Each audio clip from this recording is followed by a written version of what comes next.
Hey everybody, welcome to Gallery of Guitar, and we are live today with a very special live stream just after that beautiful performance given by the one and only Stephen Mattingly, who joins us this evening. Hi Stephen. Hello, good to see you. How are you? Good to see you too. And you join us from Florida State, you right? That's where I am. Amazing, amazing. And of course, we have Matthew Cochran, no stranger on Gallery of Guitar, and the composer of that beautiful performance. Hey, Matt, how you doing? Hello, my friend. How you doing? Very well, very well. I'm in new digs here, so this is like Gallery of Guitar Mark 3 or 4. I don't know where we are at this moment in time, but this is the only view you can actually see because the rest of it is just DIY. You know?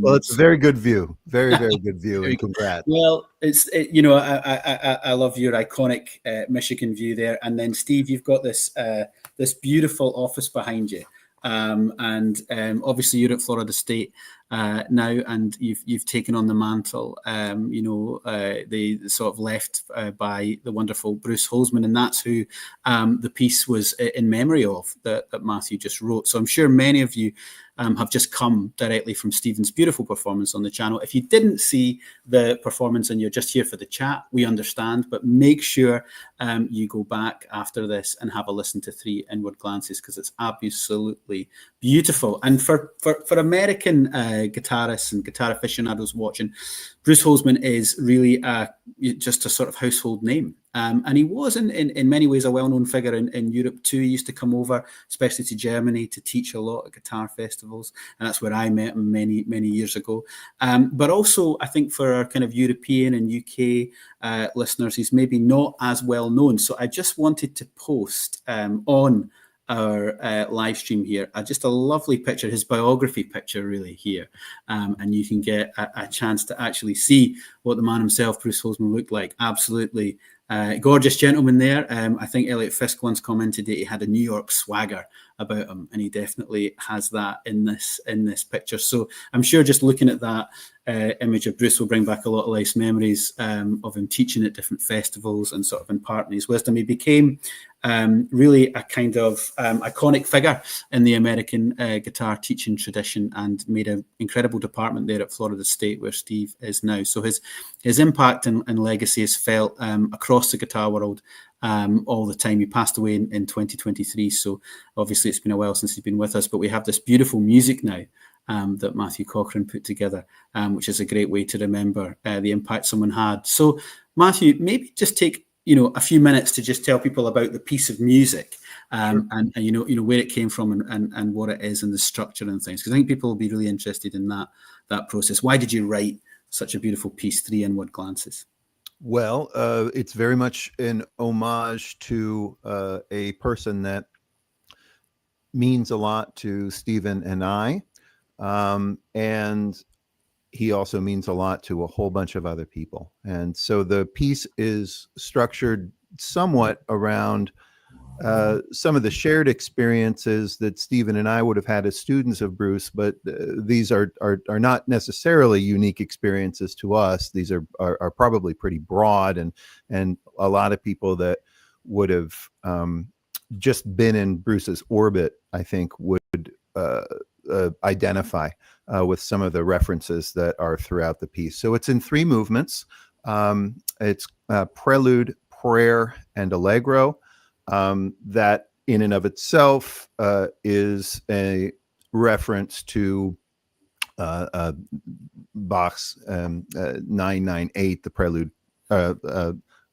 fugue and allegro, and a number of little bits throughout the piece are based on other pieces that Bruce was fairly famous for teaching or loved very much. And so the prelude is in G and is loosely based on the first cello suite by, again, J.S. Bach. The second movement is, I would say, loosely structured around the second movement of the Rodrigo 3 pieces. You can sort of hear some of the more virtuosic stuff happening around the 3rd minute or so of the piece. And then the last piece, the allegro, is a rondo, and it's all kind of hinging around the open second string, a B, and maybe I overdid it on that particular one, but Bruce comes up quite a bit, and those are the ones that I'll share for now. And then as far as the title, a book that Bruce often referenced was The Inner Game of Tennis. He was a real fan of the book, particularly when it comes to concentration and performance. So the three inward glances are just I would say also an homage to, I would say maybe that time in our life when we were studying with Bruce, and it's an important time, I think, for me personally anyway. Amazing. Well, we can see already from the people that have joined us, coming from the premiere over to the chat, that obviously people have really enjoyed the piece already, and it'll be really interesting. We're always happy to take questions and sort of answer anything that comes in from the wider guitar community. So if people have questions about the process, the piece, taking on the sort of task of writing something that means a lot is obviously an interesting sort of thread and topic that we can, sort of dive down into a little bit this evening as well. But to come to you, Stephen, and just sort of ask you about, like, when you got the piece and when Matthew was sending you, did he send you the whole piece completely finished, or did he send you bits and pieces? How was the collaborative process? It's a collaborative process unlike any other, I think, because Matt and I are such close friends and colleagues, and we've studied together for, under the same teachers for decades at this point. So like all of us in the guitar community, especially those who studied with Bruce, it hit us like a lightning bolt when Bruce passed.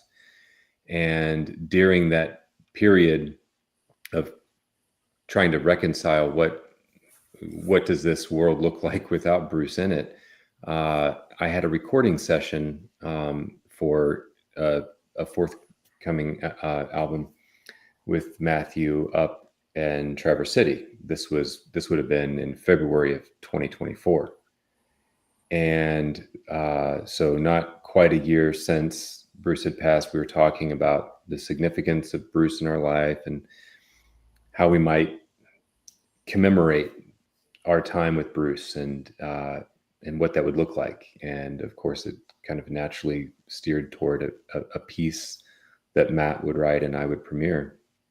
And that was about as loose as it was. And so as with other collaborations, Matt went off and did his genius envisioning of an idea and inspirations from all of these sources that he's described. And by the time I returned to Michigan to be a part of the Interlochen Guitar Intensive in June, I think that's each June, around the middle of June, Matt had a kind of welcome bag, a gift bag for me there as faculty. And, I took the bottle of wine out and was about to pitch the bag. And he said, wait, there's something else in that bag. Look down in there. And I pull it out, and it's the score of the first edition of what then was called Tallahassee Preludes #1. Okay. So that was intended to be one of 3 preludes. And by the end of that week, I had learned that first prelude, which became essentially more or less the prelude that you hear now. Yep. And I played a rough performance for him to begin the conversation of where that was going to go. But did that, and as you hearing the music, Matthew, so early on in the process, does that then change your perspective on writing the other movements? Oh, yeah. In a different direction? What happens then? Hugely. In fact, as I recall, I think there were supposed to be 5 Tallahassee preludes. That's kind of the magic number with a prelude. But I think it started to sound a bit too tidy. And after Stephen had played the piece, it seemed really evident to me that we needed something with some weight to it in the second movement. And so rather than a set of preludes that are fairly, to me, a collection of preludes can do a lot of things texturally. That can do a lot of things as far as like the way the guitar can behave. But I don't know emotionally if a set of preludes has quite the same gravitas as a more kind of nearly sonata-like structure. Sort of lack of development, maybe. Exactly. In preludes. Yeah. Yeah. Okay. I think the prelude sets that up nicely. Interesting that the prelude could so easily in many works be written at the end of all of it. And in this case, then the prayer really is where there's a great deal of development. Of the movements, probably the one that I resonated with the most as far as learning it and piecing it together. It really, really was a gem of in that it's in the middle. It's just such substance there. I really love that piece. I'm interested, Matthew, from the perspective of writing a piece. Obviously, you and Steve studying with Bruce and will have been being told similar things in the lessons, that you each had with him. Obviously had a particular teaching style, and you were soaking that up, week after week.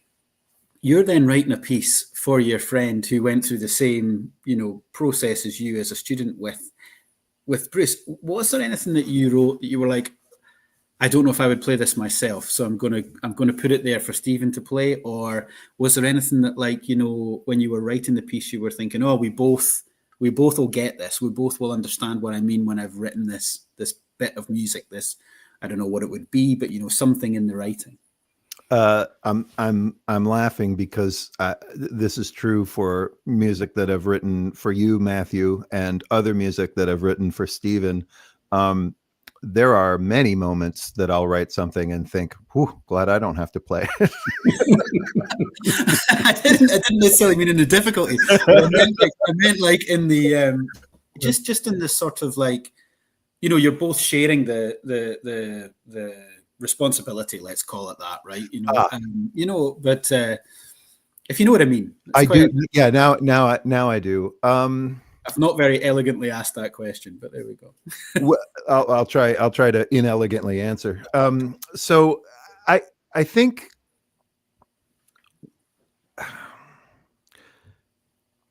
what Stephen mentioned is these collaborations are they're unique, and the best thing about them is that they're unique. And so I think by the time I was in the middle of writing the prayer, Stephen had landed on a premiere and basically an environment to play it in, and that probably which was the Iserlohn Guitar Symposium, which is Matthew, where you and I met. In fact, Stephen, I think that's where you also met Matthew. This, in fact, that brown poster behind me is an advertisement for the 2012 Iserlohn Guitar Symposium, where we all met. Okay. Bruce's name is on there, and both of your names are on there. That's amazing. That is amazing. I mean, that that is kind of where I think I was kind of saying at the beginning, Bruce then probably came into the orbit of European guitar teaching and festivals and students, therefore, and competitions, because I think he also sat on the jury of many of the international guitar competitions as well. So So sorry, continue, Matthew. Well, so we knew that Stephen would be playing the premiere in that space that all of us know really, really well. And I would say that it was the moment that I was imagining that helped to write the piece. I think kind of knowing, once we have a concept down, then for me, a process is basically to think about what the emotional arc of a piece is going to be, dependent upon what kind of subject matter it's going to how it's going to take shape.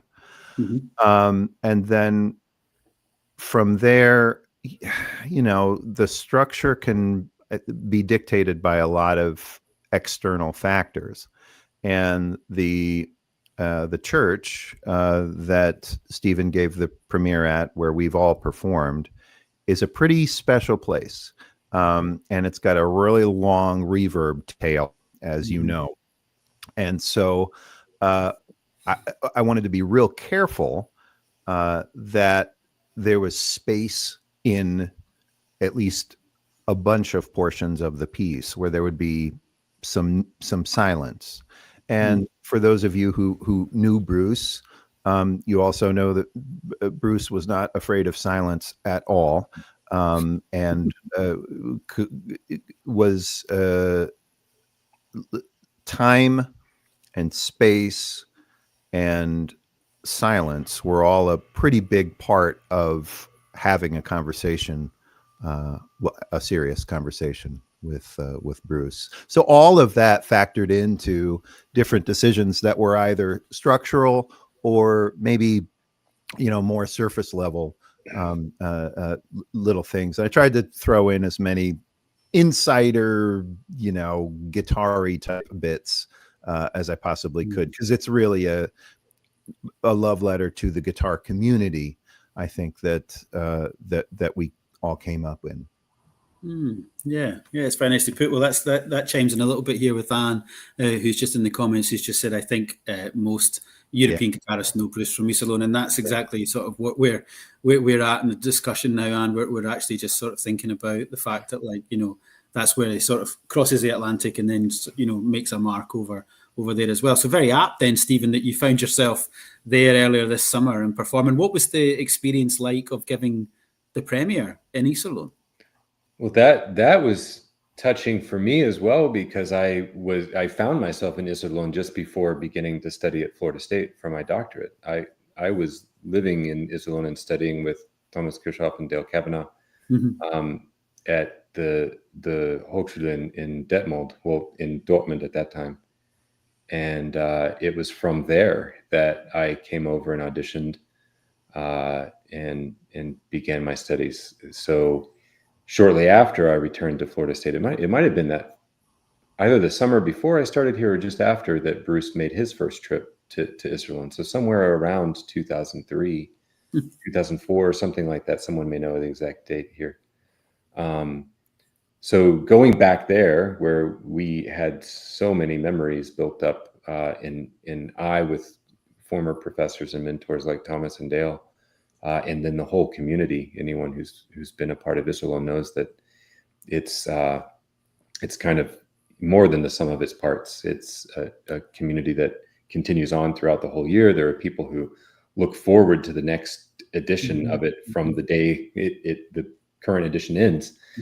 So playing it in that hall, where in a town where I had lived and among people who were just so important to me, really meant a lot. It was, I don't know if anyone else in the hall felt it, but I felt that there was something else there with us than simply the 500 souls who were part of that experience to perform it. And it was one rare performance that I kind of at once was present and not in some weird way, almost experiencing it from out of body experience in a way. It was sad when it was over, because I wanted to do it again. Immediately wanted to do it again. It's an interesting moment because obviously, of all these, I'm always going on about the interconnectedness of things. And I think the connection with the piece, the connection with Matthew, the connection with the place, as a student having been there, that's when these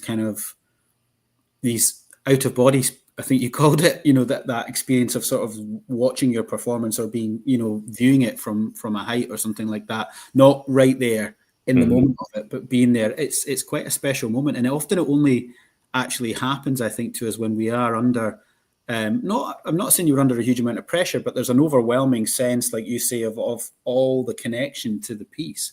And it probably is testament to taking it not away too much from the piece in Bruce, but I'm thinking about when all of your training and all of the concerts that you've played and all the life and music you've had help you so much, because you can then deliver that performance under those conditions. That's really quite remarkable, I think. Well, and Matt mentioned the inner game of tennis, and the inner game of music is something that delves into this quite a bit. And I spent hours of preparation with this, visualizing the score. I could, if Matt ever loses it, I can write it out. And, that's good. I can see that score in my mind's eye very clearly, and I can hear it. And I visualized that evening. I visualized the space, the hall, and the audience, all of that. I knew I would need that to get through it. But then I also had to, on some level, separate a little bit, because I couldn't let myself become too emotional in that moment. And that came after the fact, that wave of emotion came after the fact. It's funny because we see some comments here from Anne, who I was sitting with during the premiere. And I have to say I was extremely unprepared emotionally for the experience. I had, it's one thing to be in the comfort of your home writing a piece, and then you and I had worked over several bits of it over a period of months.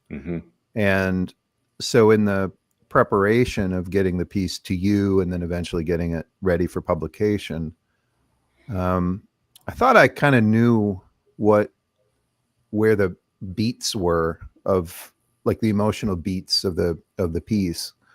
And so heading into the church, I kind of figured I'd sort of clock where those moments would be and how it would feel.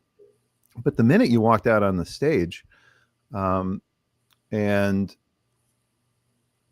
I knew that I was in for something that I was completely not ready to experience. Plus, there were people that were with me, good friends, who would every once in a while kind of give me a nudge or grab my hand or something, and that was wild. That was really, really wild experience. It was really pretty beautiful thing.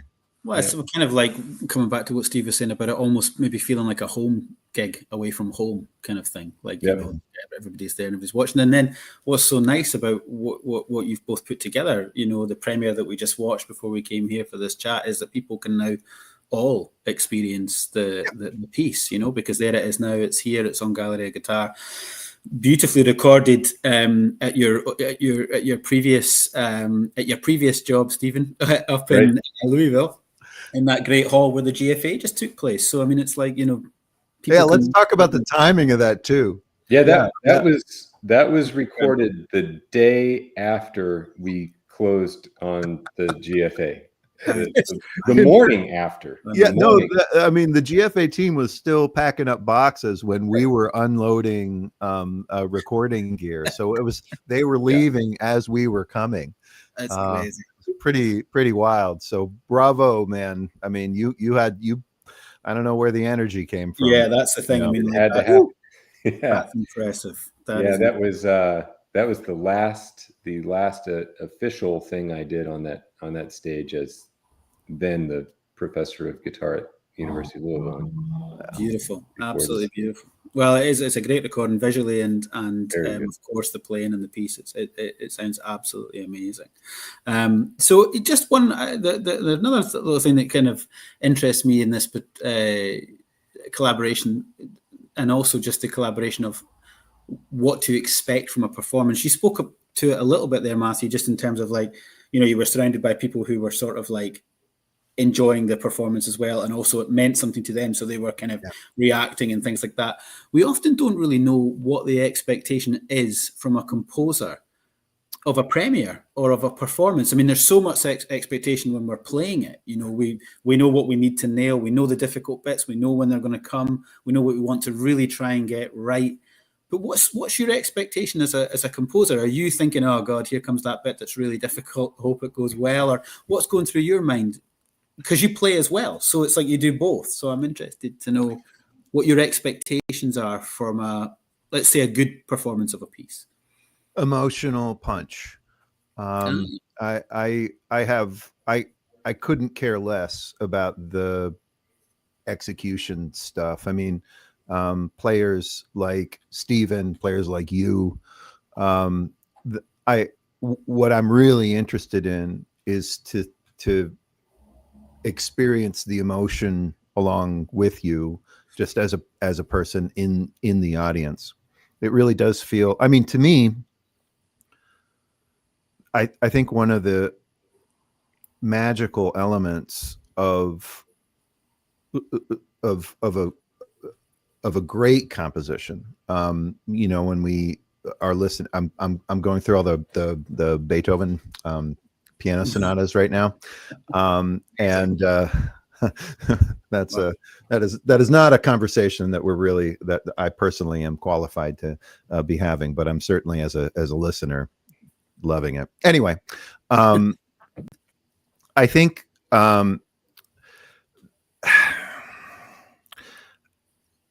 what I imagine in the compositional process and what ends up happening on a stage, they're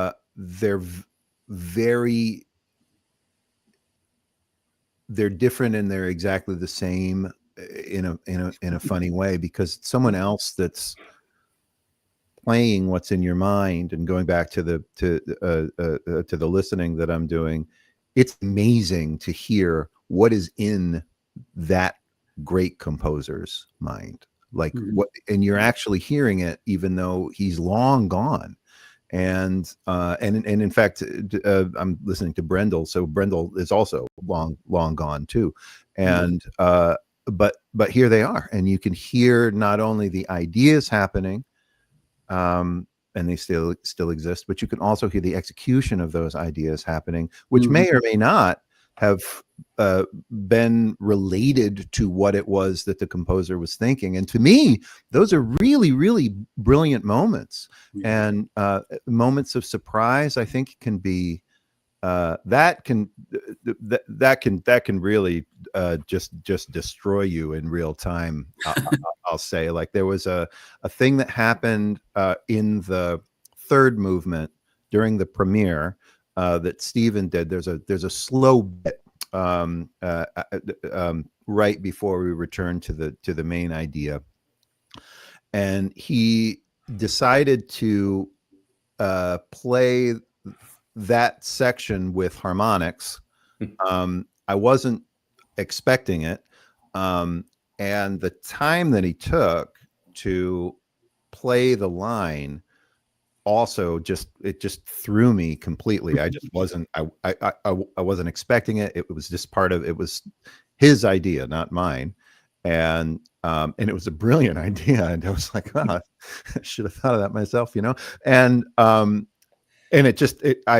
was just wet. My face was just wet, It was just this wonderful, wonderful thing. So that's not an expectation. In fact, it's a subversion of expectation that, to me, is a bigger motivator, I think, to continue writing things for people who mean a lot to me, and maybe writing things about ideas and people who mean a lot to me, I think, are also really powerful and important. And I could just do that every minute of every day for the rest of my life and be very happy. I remember that moment too, as the moment in the piece where I took those liberties. And there's a sense in collaborating with someone so well that there's, for me anyway, there's kind of working with living composers. I have sometimes a bit of trepidation about making changes to their score, especially in the case of a score that's already published, But in this case, we're putting the piece together. So I was like, if Matt doesn't like it, he'll just tell me. Just tell me, what was that? Yeah. Change it. And then And then any future performance where he's present, I won't do that. Exactly. Well, I mean I'll say that was one of my favorite moments in my own performance life, was working with a composer named Jacob Tervelthus. Mm-hmm. And it was during the pandemic, and we were sort of sending material back and forth. And the first time, and he knew that I was working on one of his pieces, but the first recording that I had sent to him, he sends back this really long email that was, I think, very politely pushing me to go in a direction that he wasn't expecting. So basically, he said, "I'm just not surprised. It's all it's all here. Everything that's it's in the score is not a surprise. But I think you can surprise me. So play around with some things." To which my initial response was, "Well, what the hell were you expecting? I mean, the notes are on the page. You wrote the note, But then when I took when I took some time with it, I realized, oh no, there's so much else that can be done, and that is the magic, right? The stuff that, I mean, the score itself is a pretty blunt instrument of communication, whereas and of course both of you managed to surprise me on a fairly regular basis, and I have no idea how to describe that feeling. It's like it's like we have a really, really particular type of communication that is completely without words, and all of a sudden your ideas and whatever's on the page become this kind of living organism. It's boy, it's cool. I think it's very true to the fact of this particular piece, though, these three inward glances, because of both of your relationship with Bruce. And then, although Stephen is reading rhythms and pitches on a page, and I'm sure there's discussions going back and forth between the two of you, but there's also just probably an empathy and a sort of gravitas that's just happening because you both are so acutely aware of Bruce and his impact and on you both, and you're wanting to try and transmit that in your writing, and then you, Stephen, in the performance. So that is that unwritten information. That's years of information, and it's all there.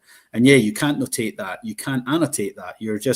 You have to be able to know it and have that learned knowledge that you both feel. It's quite, it's obviously apparent to the people listening live in Germany in the premiere, and I think people will absolutely pick it up from the video as well. Stephen, now you're sitting in the office there in Florida State. What's next? What are your plans? What's going to be happening there? I'm sure you're just you've had a very busy summer with everything that's been going on, but as you're starting to find your feet there now, what are your thoughts? What's going through your mind for the future? So many, and first of all, the timing of getting here was the day after I got back from Germany, having made that premiere. I got in a moving van to move myself from Louisville to Tallahassee myself, along with my wife and a cadre of animals that we have coming with us. But the plan here in the future, I most importantly want to make this a space that is welcoming to all of Bruce's former students, the FSU alumni that I shared time here with and that came before me.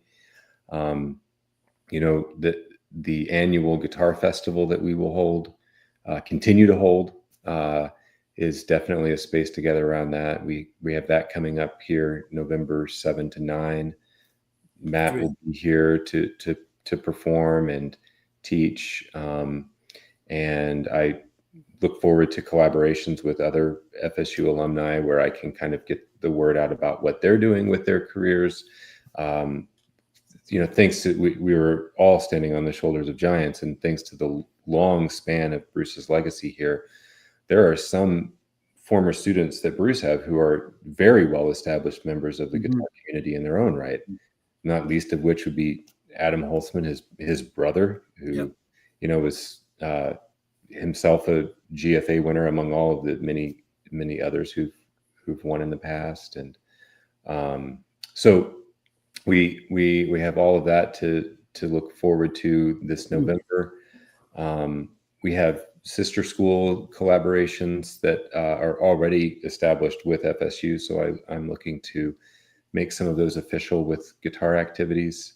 And the studio will be traveling to a few things. I've got a trip coming up next summer to Thailand with some students, and then the GFA convention next June as well. Amazing, fantastic. So it's going to still be going very strong and in very strong. We've got, already in November, early auditions are happening, and I was just here today teaching some sample lessons to prospective students. So, our door is open to those who want to continue their studies here, and we've got this group of students who are here now are just absolutely incredible. They really keep me on my toes, and I have to continue practicing to keep up with them. Yeah. So and they're here. That there are students who were here during the last year of Bruce's teaching here at Florida State. So that's very much a part of my work to kind of continue to honor Bruce's legacy and approach them in their space as they reach another milestone in their academic career toward graduation now. And we're fortunate to have as well, to help continue that thread, Celso Cano, who is the interim guitar professor here. In the past 2 years, he's been retained, and Celso is my colleague here at Florida State, teaching some early music. So he's working in with ensembles and early music, lute, theorbo, vihuela, baroque guitar. Yeah. So it's a very, very healthy, very vibrant program. It's quite a vibrant program. And Matt before we came on air, he's mentioning that there's no bookshelf behind me with Spinoza and Inner Game of Tennis and the like and all of that. That cabinetry that's back there now are the instruments that Bruce and Michelle Holzman donated to the program. So that's a great resource for our students to have. And in fact, a couple of them are empty now because students are holding the instruments on loan. Excellent. That's great. That's fantastic. Well, gentlemen, it was fantastic just to hear more about the process and the piece and how you put it together. And now, there's a recording for people to enjoy and a beautiful video for them to watch. And I think that'll be really special. And a score. You can download the score at blackrecords.org. We will put a link to that into the description of the live chat here, and also on the video itself, so that if people want to go and try the music themselves and get that first-hand experience of playing Three Inward Glances, they can, which will be great. We'd like to just say a thank you to Dario, who have made not just the chat and the going over the process possible, but they also, have helped make the video possible as well on the premiere here on Gallery of Guitar. And of course, Stephen is a Dario artist as well. So it's fantastic that they're supporting their artists as well. So we'd love to say thank you to them. And we'd love to say thank you to everybody who's tuning in live and has already watched the premiere and come over for the chat. And of course, everybody that watches both the premiere and the chat in the future, because it'll be here on Gallery of Guitar, and I think it will be a very interesting resource and little testament there that's been left to Bruce Holzman's legacy. And I'd like to say thank you very much to both of you, Stephen and Matthew, for wonderful creative talents and fantastic playing and fantastic writing. And it's been a real delight to chat to you this evening, and it's been fantastic to be able to host a piece of music. So thank you both very, very much. Thank you. Much an honor. Thank you very much. And we have got a couple of bravos just there before we go. We should absolutely look. The fans are there. Daniel saying, "I'm happy to see you thriving and doing well in Florida." Tell Logan I say, "Hey." Stephen, that's for you. You must know that. Yes.